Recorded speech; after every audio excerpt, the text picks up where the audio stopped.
From smallpox to polio, we have learned in the United States that vaccines save lives, and yet a troubling number of parents are not vaccinating their children.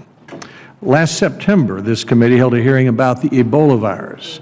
Our witnesses included a brave physician, Dr. Kent Brantley, who worked in Liberia and who contracted Ebola, and a brave father in Sierra Leone who came to warn us about how rapidly the virus was spreading there. The number of people being infected with Ebola was doubling every 3 weeks, and many of those infected were dying because for Ebola there was and is no cure, and there was and is no vaccine. This produced a near panic in the United States. It changed procedures in nearly every hospital and clinic. I remember one Chattanooga public health officer saying it's all Ebola all the time, every day. In response, Congress appropriated more than $5 billion to fight the spread of the virus. The impact of efforts to fight Ebola is that the number of Ebola cases is declining. At the same time, here in the United States, we're experiencing a large outbreak of a disease for which we do have a vaccine. Measles used to sicken up to 4 million Americans each year. Many believed it was an unpreventable childhood illness. But the introduction of a vaccine in 1963 changed everything.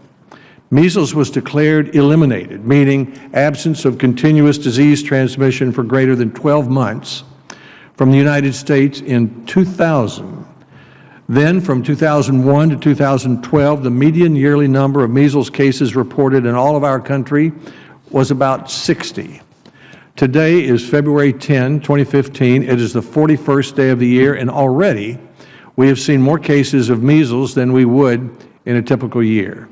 One measles outbreak in Palatine, Illinois, a suburb about a half hour from Chicago, has affected at least 5 babies, all less than 1 year old.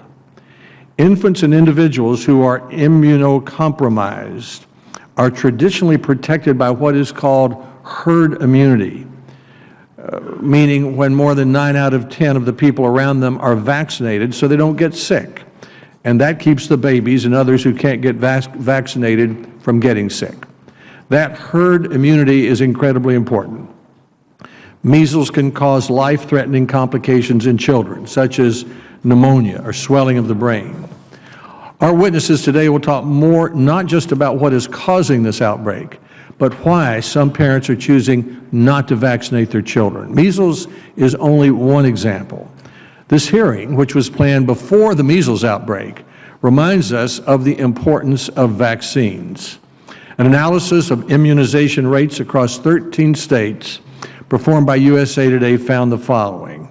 Hundreds of thousands of students attend schools, ranging from small private academies in New York City to large public elementary schools outside Boston to Native American reservation schools in Idaho, where vaccination rates have dropped precipitously low, sometimes under 50%.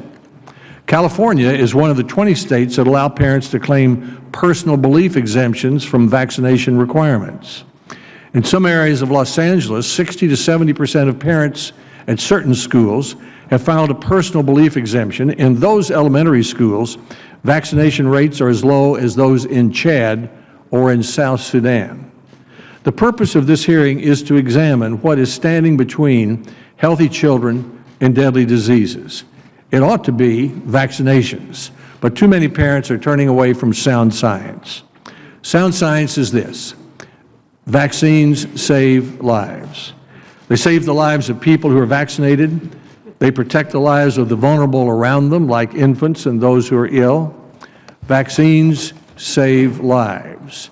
They protect us from the ravages of awful diseases like polio, which invades the nervous system and can cause paralysis.